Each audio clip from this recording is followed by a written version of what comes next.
Puji Tuhan, selamat malam kaum wanita yang dikasihi oleh Tuhan Yesus Kristus. Saya sangat senang sekali kalau malam ini kita bisa bertemu lagi, walaupun hanya lewat online, tetapi saya terlalu yakin dan percaya hadirat Allah ada di tengah-tengah kita. Kita akan mulaikan ibadah kita malam ini. Sebelum saya sampaikan firman Tuhan, kita akan naikkan dulu sebuah pujian yang berkata, bila kau rasa gelisah di hatimu. Bila kau rasa gelisah di hatimu, bila kelam kabut tak menentu hidupmu, ingat masih ada seorang penolong bagimu. Yesus tak pernah jauh darimu. Bila cobaan menggodai hatimu, bila sengsara menimpa keadaanmu, ingat Yesus takkan pernah jauh darimu. Dia selalu pedulikan kamu. Berseru memanggil namanya, berdoa dia akan segera menghampiri dirimu. Percaya dia tak jauh darimu, dia hanya sejauh doa. Bapa kami yang ada di dalam kerajaan surga, di dalam nama Tuhan Yesus Kristus, kami bersyukur malam ini kami boleh ada karena Engkau memberi kami kekuatan, kesehatan, kemampuan, dan malam ini kami mau mendengarkan sebagian daripada firman-Mu. Sesuai pujian yang kami naikkan bahwa Engkau hanya sejauh doa. Engkau ada di antara kami malam ini, Engkau ada di tengah-tengah kami. Engkau sanggup menolong, memberkati, bahkan Engkau sanggup memulihkan setiap kami. Urapi hamba-Mu, urapi kami semua, kami sambut firman-Mu dalam nama Tuhan Yesus Kristus. Amin. Puji Tuhan. Selamat malam, wanita yang dikasihi Tuhan. Malam ini firman Tuhan, sesuai pujian ini saya berikan judul, Bebas dari Gelisah. Saudara, rasanya sulit ya untuk bebas dari gelisah karena kita masih hidup di dalam dunia. Dan di dunia ini ada banyak sekali kabar yang menggelisahkan ya. Ada banyak sekali peristiwa yang mengusik hati kita, membuat khawatir, cemas, takut, bahkan gelisah. Nah, malam hari ini kita akan melihat apakah benar manusia itu bisa bebas dari rasa gelisah. Saudara, walaupun kenyataannya gelisah itu bisa menghampiri semua orang.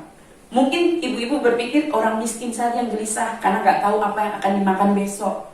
Atau orang yang masih menyewa rumah yang gelisah karena ketika kontrakan habis, jatuh tempo, nggak tahu mau tinggal di mana lagi. Nggak, saudara.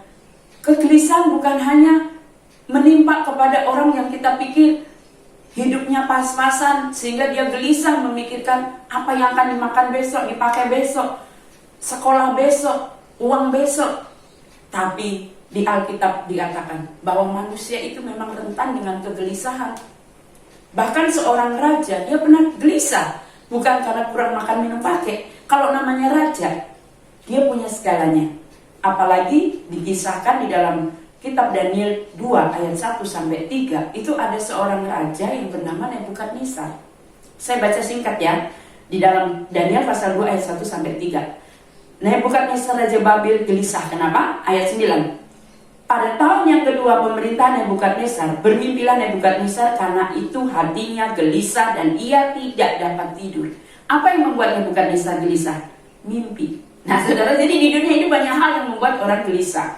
Ayat 2, lalu raja menyuruh memanggil orang-orang berilmu, ahli jampi, ahli sihir, dan para kasih untuk menerangkan kepadanya tentang mimpinya itu. Maka datanglah mereka dan berdiri di hadapan raja. Jadi semua orang Yang Peter menerjemahkan mimpi itu dipanggil ke istana, namanya saja raja. Raja Nebukadnezar kan raja yang terkenal di Babil.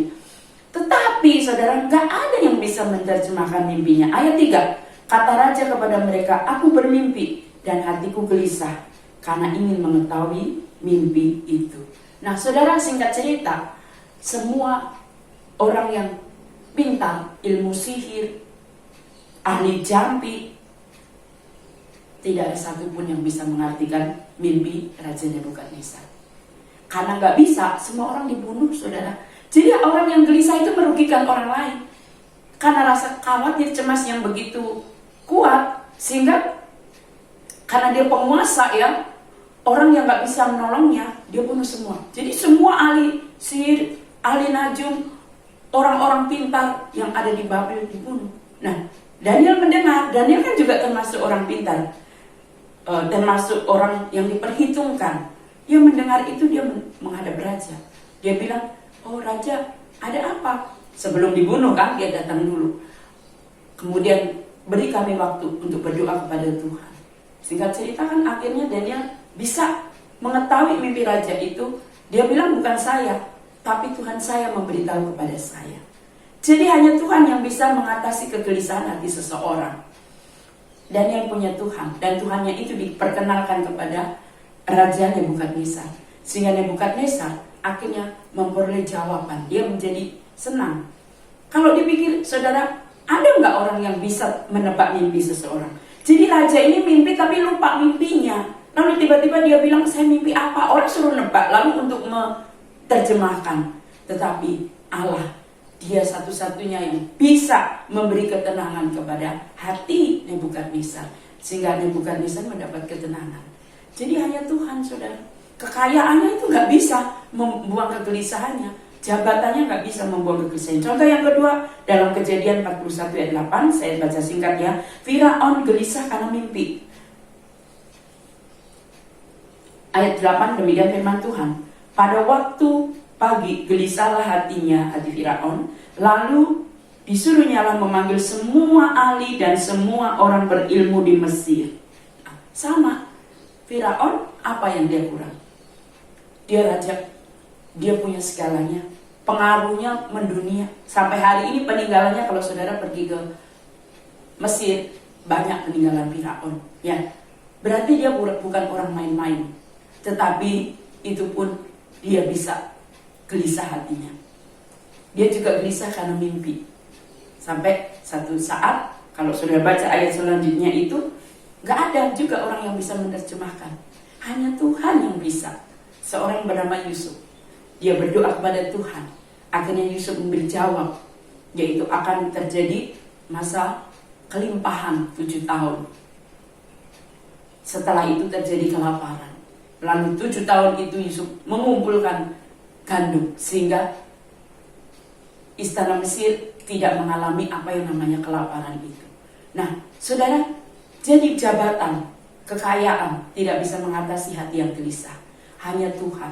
Dan orang-orang besar kelas dunia ini, dia mendapat jawaban untuk menghilangkan kegelisahannya ketika datang kepada Tuhannya, Allahnya bangsa Israel, yaitu Allahnya Yusuf, Allahnya Nabi Daniel, Allah yang kita sembah pada hari ini. Contoh yang ketiga, di dalam ayat 14 ayat 1. Manusia yang lahir dari perempuan, singkat umurnya dan penuh kegelisahan. Jadi, gak ada manusia yang kebal dari rasa gelisah. Ya, setiap manusia umurnya terbatas dan bisa sewaktu-waktu timbul kegelisahan dalam hati.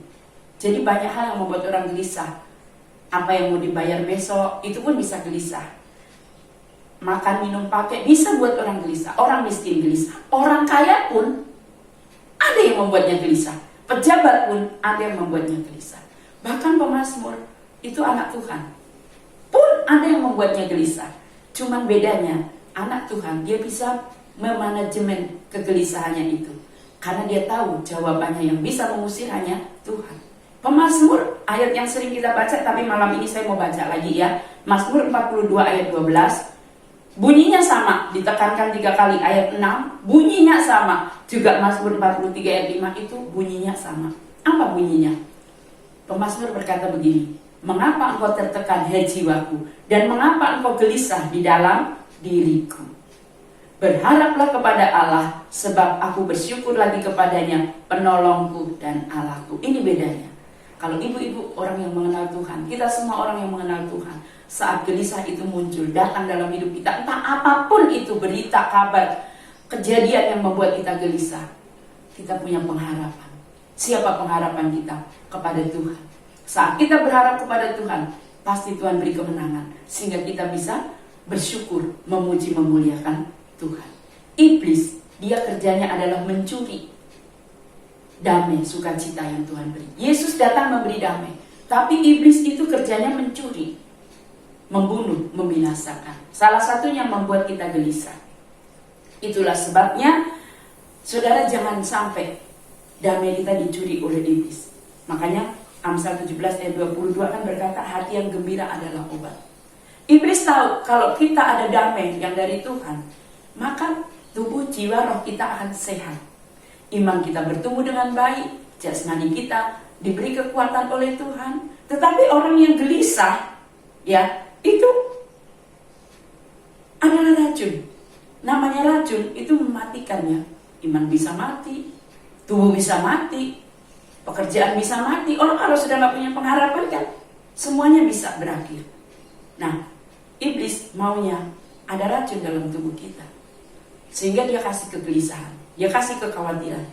Tetapi malam ini firman Tuhan mengingatkan, mari kita ingat janji Tuhan. Sebelum Yesus naik ke surga, dalam Yohanes 14 ayat 1, Yesus berkata, janganlah gelisah hatimu. Percayalah kepada Allah, percayalah juga kepadaku. Jadi untuk mengatasi kegelisahan ibu-ibu, entah itu gelisah memikirkan masa depan anak kita, setiap kita itu pasti punya pikiran, dan itu yang kadang-kadang terbersit kegelisahan dalam kita. Apalagi kalau itu terpikir tengah malam, gak ada orang untuk diajak berdiskusi, datang kepada Tuhan. Karena tadi semua raja-raja besar dunia pun mereka gelisah, gak bisa tidur. Akhirnya dia cari jawab, dan jawabnya hanya ada di dalam Tuhan. Sebab itu mari kita mau belajar untuk senantiasa berharap kepada Tuhan.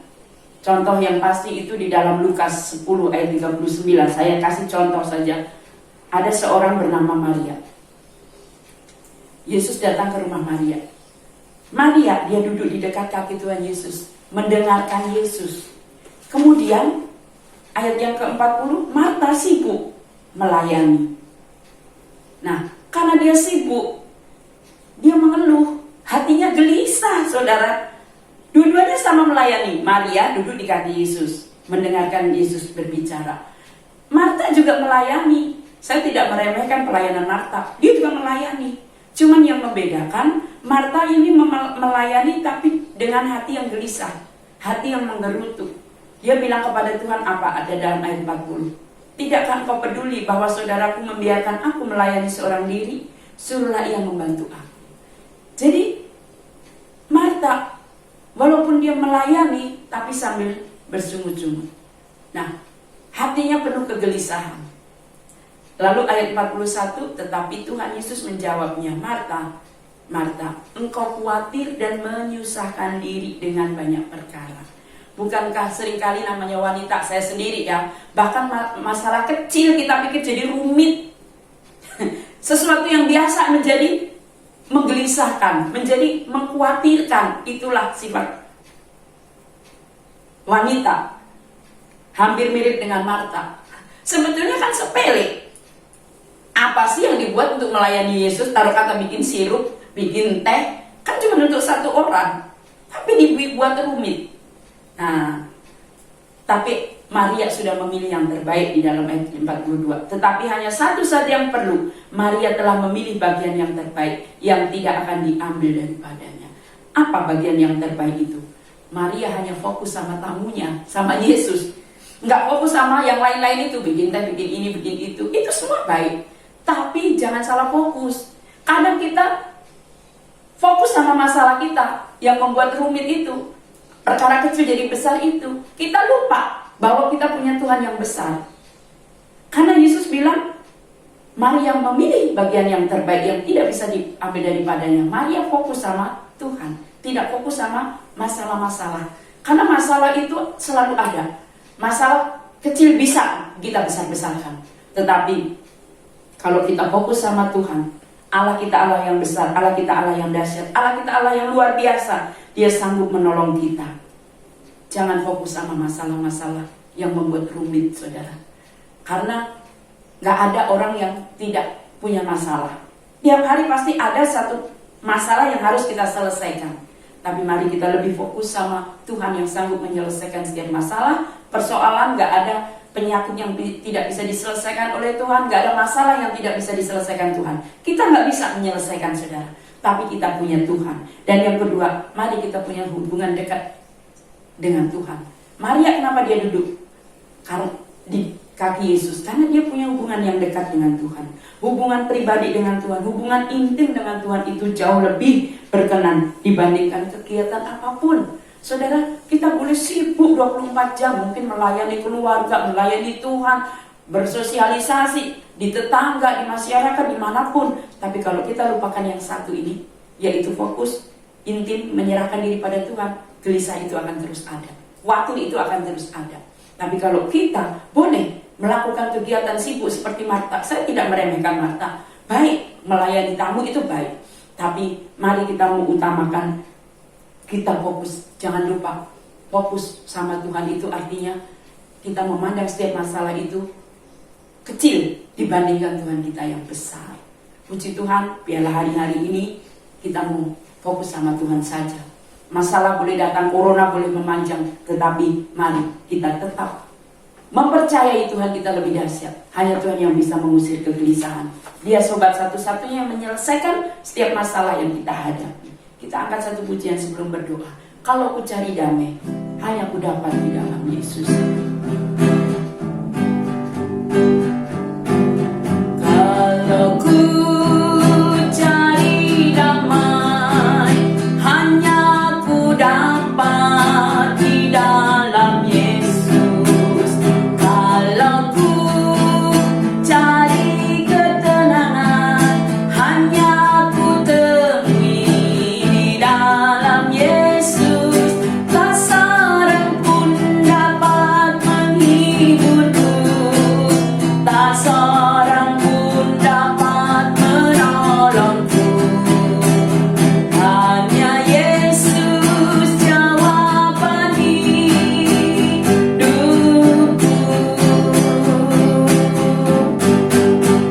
Bersama Dia hatiku damai, walau dalam lembah kekelaman. Bersama Dia hatiku tenang, walau hidup penuh tantangan. Tak seorang pun dapat menghiburku, tak seorang pun dapat menolongku. Hanya Yesus jawaban hidupku. Haleluya, puji Tuhan. Terima kasih banyak Tuhan Yesus Kristus, Bapa kami yang ada di dalam kerajaan surga, Bapa yang baik, Bapa yang senantiasa mengasihi, peduli kepada kami umat-Mu. Kami sudah dengar firman-Mu. Tuhan, kalau hari-hari ini mungkin banyak hal yang menggelisahkan hati kami, situasi, keadaan, bahkan perekonomian yang hari-hari ini tidak menentu, tetapi kami bangga kami punya Tuhan. Kami mau fokus kepada Allah yang besar, Allah yang dahsyat, Allah yang luar biasa. Bahwa masalah di dunia ini tidak bisa kami selesaikan semuanya, tetapi kami punya Tuhan yang sanggup menyelesaikan masalah kami. Setiap kami berharap kepada Tuhan, mengandalkan Tuhan, datang kepada Tuhan, Engkau hanya sejauh doa. Masalah, kegelisahan, kekhawatiran apapun yang malam ini ada di dalam kehidupan kaum wanita yang mendengar firman-Mu, Tuhan, biarlah kami mau datang kepada Engkau, berharap kepada Tuhan yang besar, sehingga Tuhan mau angkat gelisah, khawatir, Tuhan ganti dengan damai, sukacita, ketenangan. Walau di tengah badai, Tuhan sanggup memberi kami ketenangan, damai yang dari Tuhan. Berkati seluruh wanita dengan kesehatan, kekuatan, umur panjang, supaya kami boleh terus menceritakan kebaikan-Mu kepada anak cucu keturunan kami. Berkati setiap kami, tumpangkan tangan-Mu yang penuh berkat. Sekarang saudaraku kaum wanita, terimalah berkat yang datang dari Allah Bapa, kasih sayang dari anaknya yang tunggal yaitu Tuhan Yesus Kristus, serta persekutuan di dalam Allah Roh Kudus menyertai kita semua hari ini sampai Maranatha. Dalam nama Yesus kami terima berkat-Mu. Amin.